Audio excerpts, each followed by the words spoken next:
Isang mapagpalang umaga po sa bawat isa. Purihin po ang Panginoon sa oras na ito, ang ating pong prayer live devotion. Ang ating pong live devotion ay nagmula po sa lugari po ng Taiwan, sa lugari po ng Changhua, the daughter church po ng DFC Taichu, na pinangungunahan po ng Pastora Carolina Figarosa. Bago po tayo dumako sa ating pong pag-aaralan ay handugan muna po natin ng awiting pagsamba ang ating Diyos na buhay. Awitin po natin ng dalangin. Hallelujah, Jesus. Hallelujah. Oh, we give you praise. Hallelujah. Hallelujah. Napakabuti mo, Diyos. Hallelujah. Hallelujah. Dinggin mo ang dalangin ko. Nais ko mapalapit sa'yo, nawa'y pakinggan ang aming pagsamo. Panginoon, ako'y tanging sa'yo. Dinggin mo, hallelujah. Dinggin mo ang dalangin ko. Nais ko mapalapit sa'yo, nawa'y pakinggan ang aming pagsamo. Panginoon, ako'y tanging sa'yo. Turuan niyo ako. Turuan niyo akong gawin ang iyong kalooban, nang masunod layunin niyo sa aming buhay. Hubugin niyo ako ayon sa nais niyo, O aming Diyos, O aming Diyos. Turuan niyo ako, turuan niyo akong gawin ang iyong kalooban, nang masunod layunin niyo sa aming buhay. Hubugin niyo ako ayon sa nais niyo, O aming Diyos, O aming Diyos. For the last time, hubugin niyo ako. Turuan niyo akong gawin ang iyong kalooban, nang masunod layunin niyo sa aming buhay. Hubugin niyo ako ayon sa nais niyo, O aming Diyos, O aming Diyos, O aming Diyos, O aming Diyos, O aming Diyos. Hallelujah. Oh, we give you praise. Purihin kayo, Diyos. Hallelujah. Tayo po'y manalangin sa ating Diyos na buhay.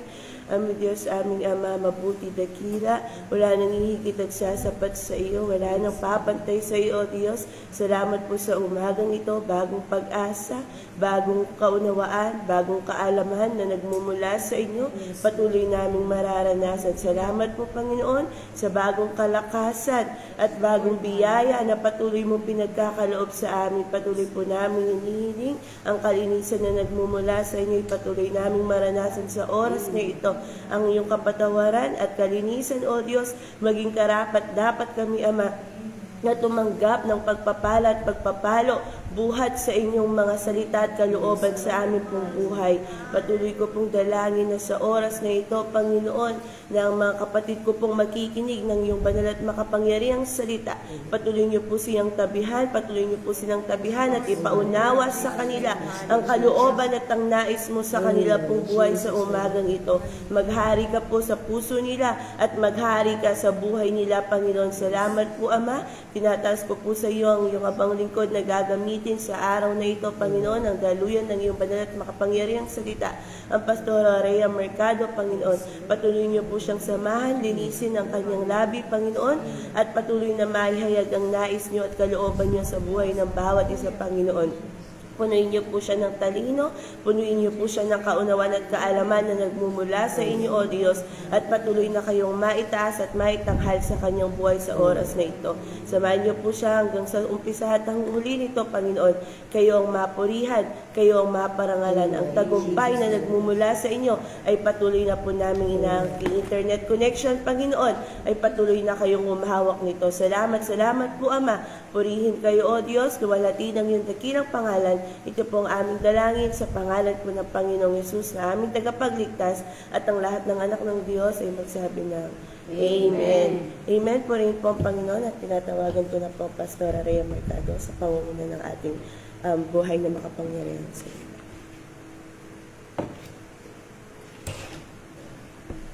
At purihin po ang Panginoon. Isang mapagpalang umaga po sa buhay ng bawat isa. Kagalakan at pribilehiyo po ang patuloy na tayong lahat ay makasama sa pag-aaral ng salita ng Diyos. Tunay nga po na ang Diyos natin ay napakabuti sa ating pong mga buhay. At purihin po ang Panginoon sa buhay ng bawat isa. Patuloy tayong magsigalak sapagkat sa mga oras nito ay patuloy tayong may tatanggaping pagpapala buhat sa mensahe at sa salita po ng ating Diyos na buhay. Hallelujah. At sa mga oras po na ito, ang mensahe po na ating pag-aaralan at pagbubulayan ay matatanggap po natin at matatagpuan po natin dito sa aklat po ng Salmo, chapter 90, verse 12. Dito po sa aklat po ng Salmo, chapter 90, verse 12. Ang sabi po dito ay, ipaunawa niyo sa amin na ang buhay namin ay maiksi lang upang matuto kaming mamuhay ng may karunungan. At sa pangalawang pagkabanggit po, sabi po dito, Salmo chapter 90, verse 12, ipaunawa niyo sa amin na ang buhay namin ay maiksi lang upang matuto kaming mamuhay ng may karunungan. Purihin po ang Panginoon. Minsan pa tayo po ay patuloy na pumikit at manalangin. Hallelujah. Purihin kayo aming Ama, tunay kayong tapat at dakila sa aming pong mga buhay. Panginoon, salamat po sa umaga na ito. Ang pagsama at pagkilos at paggabay po ninyo ipatuloy po naming maranasan. Kahabagan niyo ang inyong lingkod, ang bawat mga makikinig, Panginoon. Paging dapatin ang aming pong mga buhay sa pagtanggap, sa pagtuturo ninyo, Panginoon. Hayaan niyo, Lord God, na manguna po sa amin ang banal na Espiritu. Sa ang manglupalop, Panginoon, makarating, Lord God, hallelujah, ang pag-aaral na ito.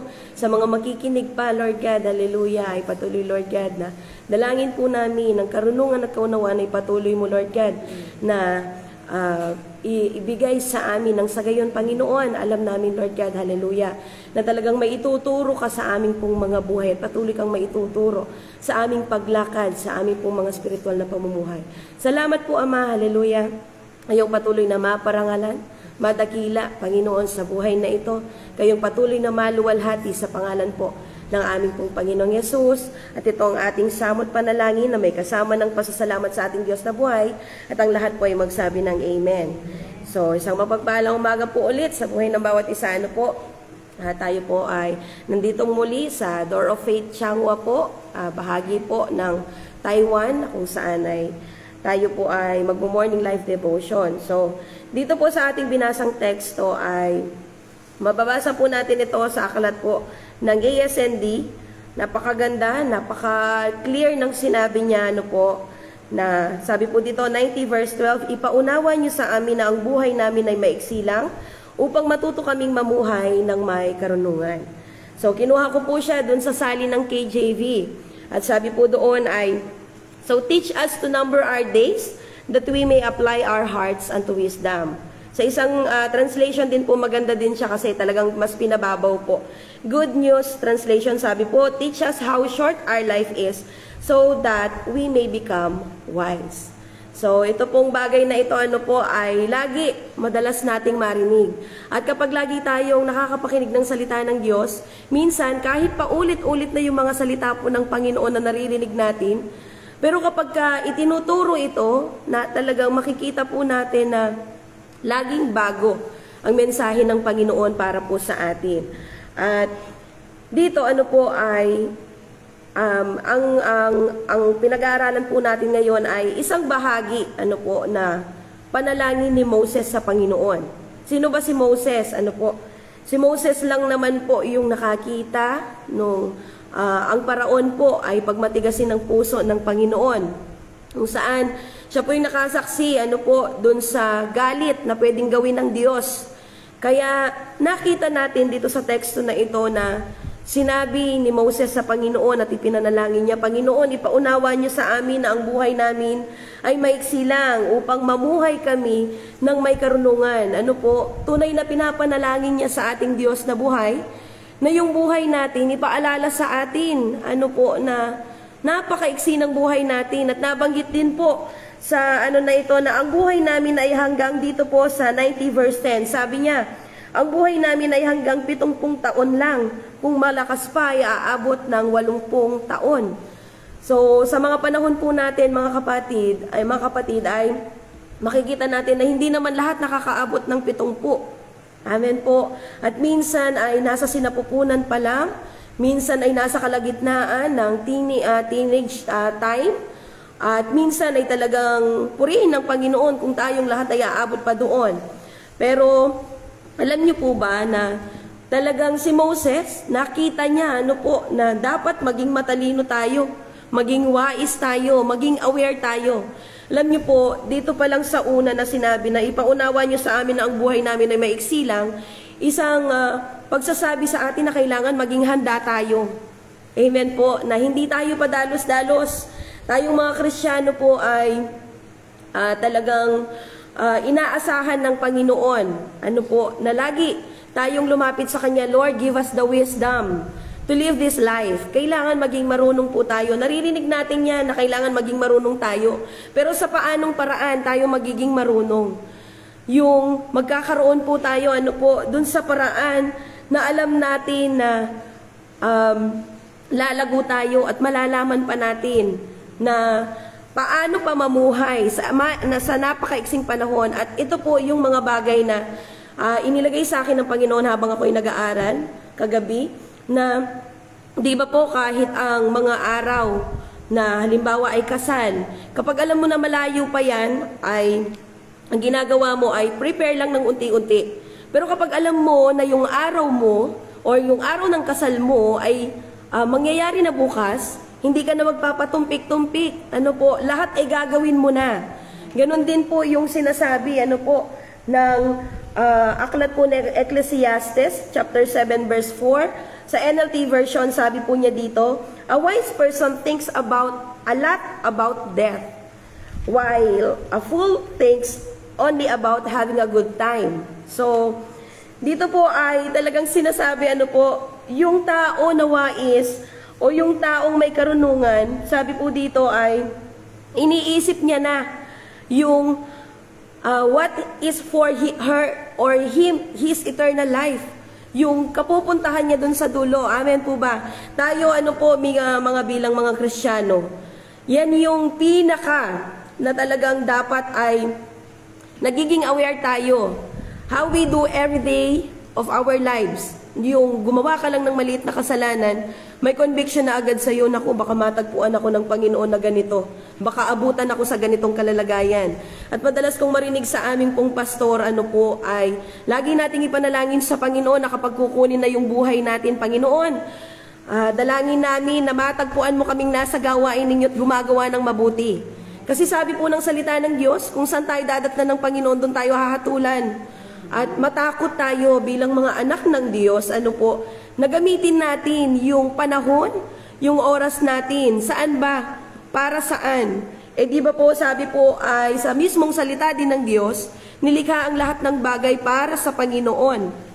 Kaya kahit yung mga maiikling buhay natin, sikapin natin na magbigay ng kaluguran sa Panginoon. Kasi ang totoo naman po ay nilikha ang buhay natin para sa Diyos at para sa Kanya. Dahil sa Kanya at para sa Kanya. Kaya kung hindi po tayo magiging marunong, alam niyo po, bakit kaya inaalaw po ng Panginoon na kailangan. Sabi po dun sa ko kahapon ay, bakit kaya gusto ng Panginoon na maging matalino tayo? Sabi po ng Panginoon doon sa kanya po mga salita is, nasa na ba yung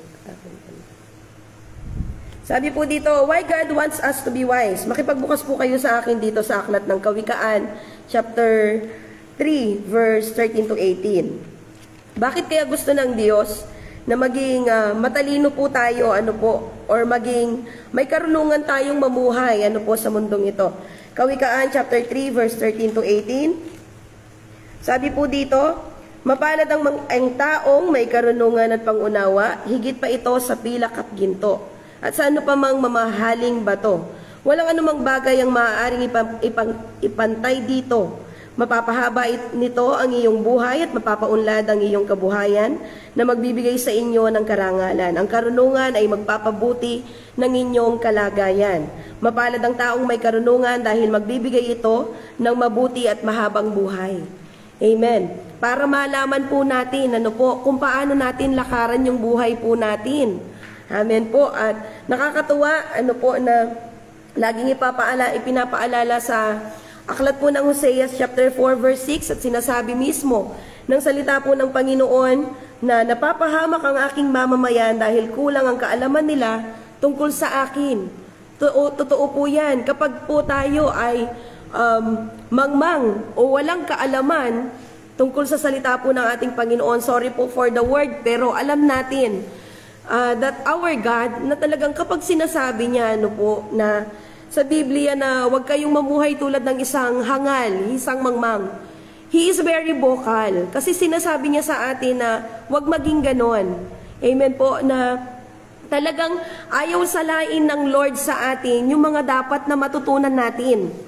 Nagiging totoo po yung Diyos sa atin kung ano yung dapat niyang ipaalam sa atin. Kasi marami pong pagkakataon na kapag tinuturuan tayo, lalo ng mga sweet, mga words, hindi ang tagal bago natin matuto. Pero kapag binabasa natin ng Biblia, kapag minemeditate natin, napaka-vocal ng words ng Lord na talagang directly na masusugatan ka, masasaktan ka. Pero at the same time, nagpapasalamat tayo, lalo na dito po sa kung saan tayo inilagay ng Panginoon, na kung saan tayong lahat ay nakakaunawa ng salita ng Diyos. Purihin ng Panginoon. Bakit? Pinapaunawa po ng Panginoon sa atin. Ano yung buhay na meron tayo nung wala ang Diyos sa atin, at yung buhay na meron ng Panginoon. Amen po. At ako po'y patuloy na nagpapasalamat dahil kung ako man, noong pong magwawalong taon po ako dito sa bansang Taiwan at natutuwa ako, 4 years mahigit akong inantay ng Panginoon bago patuloy na humakbang. At nakakatuwang bagay, nung humakbang po ako ay talagang sabi ko sa Panginoon, Lord, talagang alam mo kung kailan ako hahakbang. Kasi talagang nung humakbang po ako, dire-diretso na, at alam niyo po, ano yung isang bagay na lagi kong talagang pinapanalangin sa Panginoon, Panginoon, punuin mo ako ng karunungan, bigyan mo ako ng banal na pagkatakot sa iyo, nang sa gayon ay talagang sa aking paglakad, ay talagang higit kong maunawaan ano pa yung kalooban mo, maging tama, maging aware, magkaroon po tayo ng karunungan talaga. Kasi sabi po dito din sa ating unang puntos, sabi ay, fear the Lord. Because dito sa Kawikaan chapter 1 verse 7, sabi po dito, the fear of the Lord is the beginning of wisdom. Kapag may takot tayo, sa Panginoon, ito kasi ay pinagmumulan ng karunungan. Kahit naman po sa tatay na lang natin, kapag ang tatay natin, alam natin na, ayaw niya ng ganito, ayaw niya ng late nang umuuwi. Bilang dalaga, bilang anak na babae, ay kapag alam mong mapapalo ka talaga, ay uuwi ka ng maaga. Ganon din naman po, sa ating pong Panginoon. Sabi po, the fear of the Lord is the beginning of wisdom. Nagbibigay sa atin ng karunungan yung pagkatakot natin sa Panginoon. Halimbawa, yung sabihin ng Panginoon sa atin na, maging mabuti kayo sa inyong kapwa. Gawan nyo ng mabuti yung gumagawa ng masama sa inyo. Minsan ay kapag wala ka sa Panginoon, ba't ko gagawin ng mabuti yun, Panginoon? Amen po. Pero kapag nasa Panginoon ka, talagang pag binigyan ka ng karunungan at ipinaunawa ng Panginoon sa iyo ang mga bagay na ito, talagang magagawa mo kasi matatakot ka na hindi gawin. Katulad na lamang po ng evangelism, isang bagay na ginagawa po namin dito sa bansang Taiwan, ay kahit talagang sabihin natin na Lord, hindi, pagka sa ating intellectual na buhay, sa ating physical na buhay, kapag hindi ka puspos ng Espiritu at hindi ka naman sinasamahan ng Espiritu, ayaw mong humayo, ayaw mong lumabas. Bakit? Nahihiya ka Amen po. Nahihiya tayo na ipahayag yung salita ng Diyos, natatakot tayo sa pwede nating marinig. Pero sabi ng Panginoon, inuutos sa Mateo chapter 28, verse 19 to 20, humayo kayo. Yun yung dapat nating gawin. Pero dahil may banal na pagkatakot tayo sa Panginoon at mahal natin ang Diyos, nilalagyan tayo ng karunungan ng Panginoon, pagmamalasakit at pag-ibig para sa iba. Para nang sa gayon, magamit yung karunungan, yung kaiksian ng buhay natin, yung panahon ng buhay natin sa makabuluhan. At kagabi po ay may isang patotoo dito sa amin ng kapatiran na dati ay hinahangad niyang malaking sahod kung lilipat siya ng kumpanya dito dahil siya ay mapapahiwalay po sa aming kumpanya gawa ng hindi po siya nagre-contract doon at lumipat nga po siya dahil nga po doon Pero alam niyo po, ang thinking niya ay malaking sahod, pero alam niyo po, sa palagay niya na malaking sahod na matatanggap niya ay kabaligtaran. Kaya sinasabi sa atin ng Panginoon, mamuhay tayo ng may karunungan. Kasi kapag namumuhay tayo ng may karunungan, kasi yung kaisipan po natin, sabi po ng Panginoon, nakakalimutan ko po yung kanyang pinaka-verse, pero sabi ng Panginoon doon, my thoughts is higher than your thoughts. Amen po. Napakalayo ng kaisipan ng Panginoon. Kapag binigyan tayo ng karunungan ng Panginoon, higit nating nauunawaan yung buhay na dapat po nating lakaran. Yung buhay na akala mo ay mahirap at boring noon, yung mga nakapaldang nakita mo palang sa malayo, ay lagi mong sinasabi na, naku, boring na naman, naku, nandito na naman tong mga to. Pero ngayon, dahil kaisa ka na yan, ay natutuwa ka na sa Panginoon dahil pinaunawa niya na, yung palang mga nakapalda na mahahaba na yan ay isa sa mga kapatiran na magdadala sa akin, isang mga mabubuting kaibigan, mga kapatiran na makakasama kong maglingkod sa Panginoon. At lahat tayo, witness po tayo dyan kung saan tayo lang galing, lalo na po yung mga hindi bahagi na noon pa, kahit bata pa ay hindi naman talaga mga Kristiyano. Purihin po ang Panginoon sapagkat talagang tinuturuan tayo ng pagkatakot natin sa Panginoon na patutupang sumunod. Amen po. Na hindi lang basta may karunungan, hindi lang basta natin nabasa, kundi kailangan gawin. At sa pamamagitan din ng salita ng Diyos, sinabi din ng Panginoon, faith without action is dead. Kailangan may paggawa po tayo. Amen po. Number 2, na pwede po nating matutunan sa ating pong pag-aaral ngayong umaga ay dito naman po sa Kawikaan chapter 2, verse 1 to 2. Sabi po dito, learn and grow in knowing God through His words. Learn and grow in knowing God through His Word. Sabi po dito, anak, tanggapin mo at ingatan mo sa iyong puso ang itinuturo at inuutos ko sa iyo. Pakinggan mo kung ano ang makapagbibigay sa iyo ng karunungan at kaalaman. Amen po. Sinasabi po ng Panginoon sa atin, tanggapin at ingatan. Learn and grow. Sabi po, pakinggan mo kung ano ang makapagbibigay sa iyo ng karunungan at kaalaman.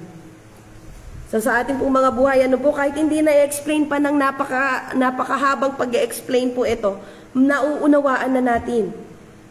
At sa number 3 po natin, sabi po dito, be wise on spending our time.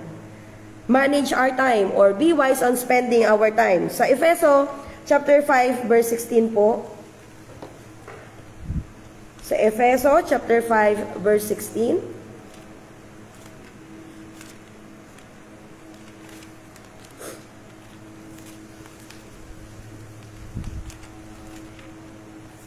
Sabi po dito, Efeso chapter 5 verse 16.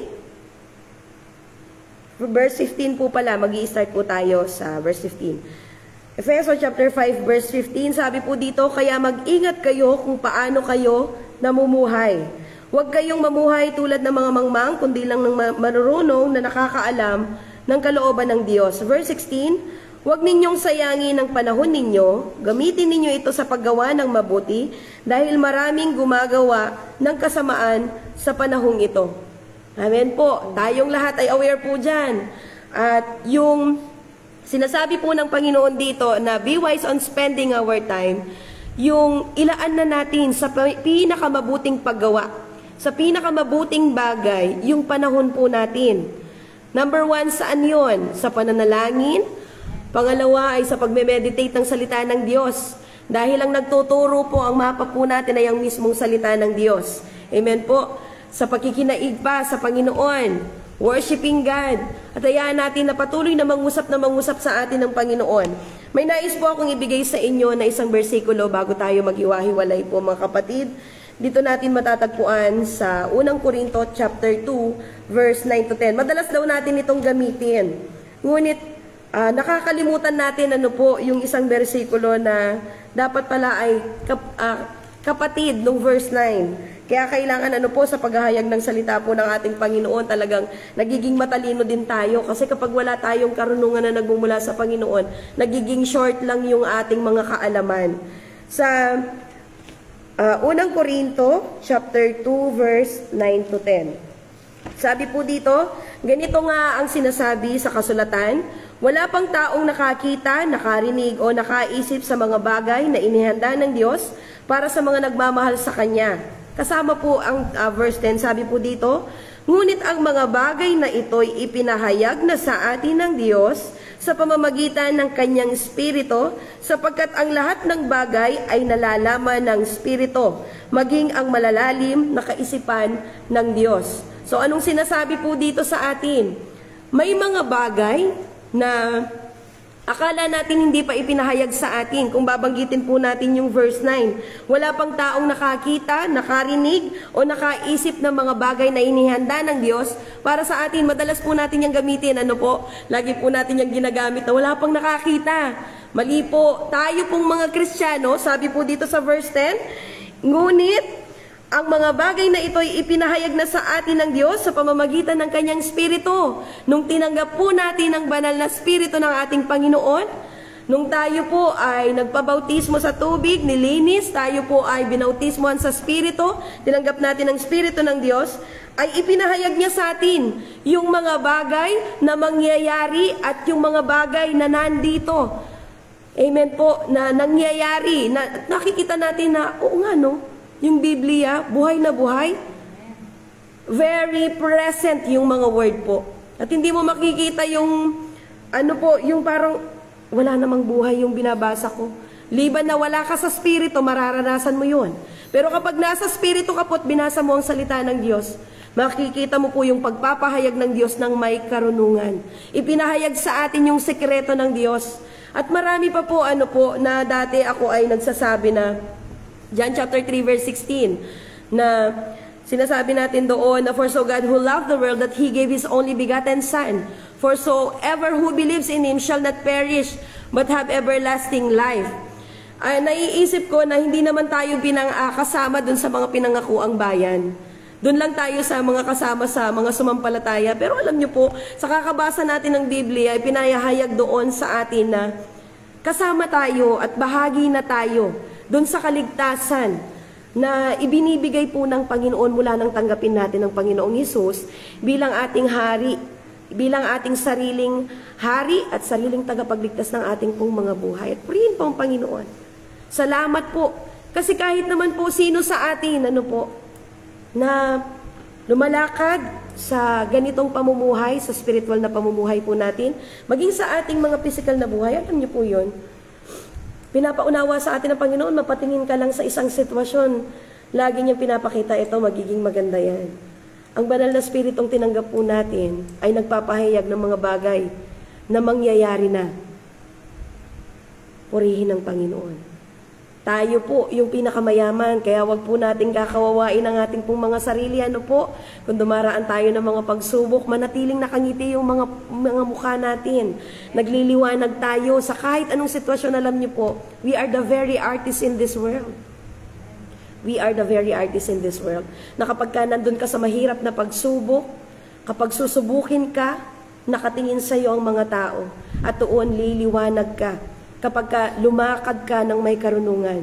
Kaya yung teksto po natin ngayon na pinag-aralan, pinamagatan kong be wise and live wise. Habang tayo ay naglalakad, kahit pa ulit-ulit pa nating marinig ang salita ng Diyos. Kapag ka, patuloy po yung ipinapaunawa sa atin ng Panginoon. Lord, salamat po. Kasi isa na ako sa nakaunawa ng inyong salita, na yung buhay ko ay gagamitin lang pala sa paglilingkod at sa mga mabubuting bagay para maparangalan ka. Amen po. Huwag na tayong mag-aksaya ng mga panahon. Huwag po tayong mag-aksaya ng mga bagay na maaari po na ikapahamak natin. At kung may mga nakikita po tayo, sabi ng Panginoon, speak to them. Kailangan sabihin natin yung kapahamakan sa kanila. Magmalasakit po tayo sa iba. Why? Because we know, tayo po ligtas na, sila hindi pa. Amen po. Kung ano man po yung kakulangan sa umagang ito, hayaan po natin na patuloy na ipaunawa po sa atin ng Panginoon. No po, punuin ng Panginoon yung kakulangan. Hayaan natin na habang tayo po ay patuloy na lumalakad sa ating pong mga buhay, patuloy nating pagbulayan ng salita ng Diyos. Bibigyan tayo ng karunungan na hindi kayang bilhin, hindi kayang kunin, ano po, nino man. Basta nanggaling sa Panginoon, the inner wisdom. Hindi po kayang kunin yan sa atin. Kapag ka nangungusap sa iyo ang Panginoon, alam niyo po, hindi kayang kunin yan ng mundo sa iyo. Maging matalino po tayo sa paglakad. Patuloy tayong magtiwala sa Panginoon. Tumingi sa Panginoon, syempre po. Kailangan natin ng Panginoon sa ating pong buhay. Alam niyo po, napakadakila at napakaganda ng plano ng Panginoon sa ating pong mga buhay. Lagi po yung sinasabi ng ating superintendent, ng ating pong Pastor Joseph, na laging sa Panginoon, sa Diyos po natin, may pag-asa tayo. Kaya kapag ka nawawalan na tayo, lapit sa Panginoon, ang Diyos po natin. Minsan nakakalimutan daw natin na kung gaano niya tayo kamahal nung binigay niya mismo ang Panginoong Hesus sa atin. Minsan nakakalimutan natin, nakakapag-backslide na yung iba sa atin. Nakakalimutan natin na yung kaisa-isang anak niya na binigay sa atin, yung Kanya, binigay niya na lahat sa atin. Pero tayo nagdududa pa rin. Panginoon, karunungan, kaunawaan. Lagi po yung magkakasama. The wisdom, the knowledge, and the understanding. Humingi tayo sa Panginoon. At patuloy po na pagpalain ng Panginoon ang Kanya pong mga salita, mga bagay na narinig po natin sa Kanya ngayong umaga.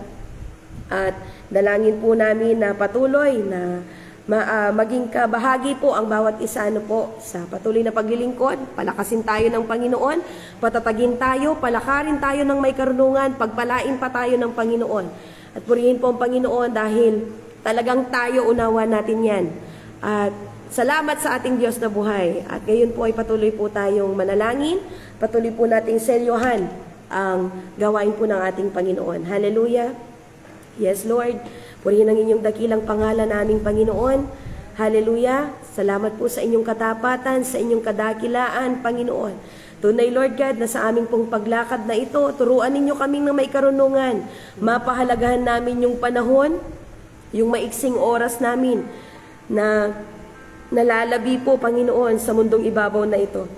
Tulungan nyo kami, sapagkat kung hiwalay kami sa inyo, Panginoon, wala kaming kayang gawin. Punuin nyo kami ng karunungan, Panginoon. Hallelujah, na maging aware, Panginoon, sa mga dapat pa po namin gawin. Na maipaglingkod na namin, yung mga nararapat po namin paglingkod na buhay sa inyo, Lord God. Hallelujah, na magawa namin yung mga mabubuting bagay. Nang sa gayon, maging bahagi kami, Panginoon, ng pagwin at patuloy pa, Lord God, na pagdadala ng marami pang kaluluwa, Lord God, sa inyo pong harapan. Sa parada ng inyong tagumpay, ibilang nyo nga po ang aming pong mga buhay. Kung kami ay may kakulangan, Panginoon, alam namin, Lord God, kayo ang magpupuno po sa amin. Kung patuloy kaming magpapakumbaba at lalapit, magpapaturo sa inyo, Panginoon. Kaya salamat po, Ama, hallelujah, sa lahat po, Panginoon, ng mga kapatiran na nakinig. Patuloy nyo silang abutin, pagpalain at punuin ng karunungan. How to live and how to be wise, Lord God. Patuloy mong pagpalain ang inyo pong mga salita na kanila pong mga tinanggap sa kanila pong mga puso. Hallelujah, sa aming paglakad na ito. Karunungan na nagmumula lamang sa inyong patuloy naming maranasan, Panginoon. Kahabagan, Panginoon, sa buong araw ng aming pamumuhay, Lord God. Dalangin namin, Panginoon, hallelujah, sa mga gawain, Lord God, na patuloy kang papupurihan at pararangalan. Hallelujah, Lord, lahat ng kapastoran, lahat ng mga kapatirang inyong gagamitin, patuloy ninyo kaming samahan, pagbuklorin ng may isang spirito. Sa araw na ito'y patuloy naming maitaas ang inyong dakilang pangalan, maparangalan kayo, maluwalhati kayo, at mapasalamatan kayo sa inyong kabutihan at kadakilaan po sa aming pong mga buhay. Walang papantay sa inyo, Panginoon, patuloy kayong maghari, kumilos at gumawa sa aming pong mga buhay, at Ito po ang aming samot panalangin na may kasamang pag-ibig, pasasalamat at pagdakila at pagluwalhati sa pangalan po ng ating Panginoong Yesus, at ang lahat ng anak ng Diyos ay magsabi po ng Amen. At purihin po ang Panginoon at kagalakan po ang makasama po kayo sa pag-aaral po ng salita ng Diyos. Tapos na po ang ating gawain. God bless po sa buhay po ng bawat isa.